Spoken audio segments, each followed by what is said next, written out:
విశాఖపట్నం జిల్లా కేంద్రంలో జీవీఎంసీ కార్యాలయంలో జరిగిన కౌన్సిల్ సమావేశం జరిగిన తీరుపై మండిపడ్డారు ఎమ్మెల్సీ బొత్స సత్యనారాయణ.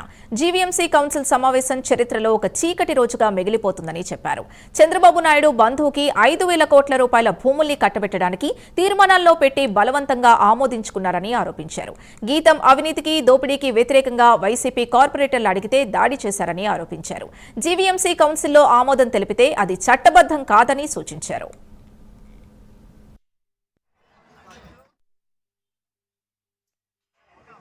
ఇవాళ జరిగిన ప్రొసీడింగ్స్ ఏవి కూడా అవి లా బైండింగ్ కాదు, అవేవి చెల్లవు.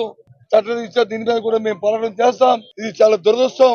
ఇలాంటి జీవీఎంసీని ఆఖరిగా 5 సంవత్సరాలు శుభ్రంగా మా మేయర్ గారు, మా డిప్యూటీ మేయర్ గారు, మా వాళ్ళు ఉన్నప్పుడు ఎంత శుభ్రంగా, ఎంత సౌమ్యంగా, ఎంత హోందాగా, ఎంత దీనిగా పరిపాలించామని ఎప్పుడు ఇలాంటి చరిత్రలు చూసామా?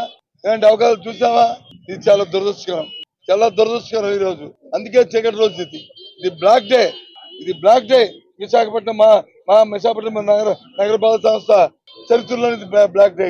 ఇలాంటి రోజు మళ్ళీ కూడా రాకూడదని నేను ప్రజాస్వామ్యాన్ని కాపాడుకునే వ్యక్తిగా ఇవాళ మనం చేస్తున్నాను. ఇవాళ చాలా దురదృష్టకరం. కాబట్టి దీన్ని వెళ్తాం. దీనికోసం ఎంతైనా తగ్గిపోయి మరి ఫ్యూచర్ లో ఏ విధంగా ఈ పోరాటాన్ని ముందుకు తీసుకెళ్లాలో ఆలోచన చేస్తాం.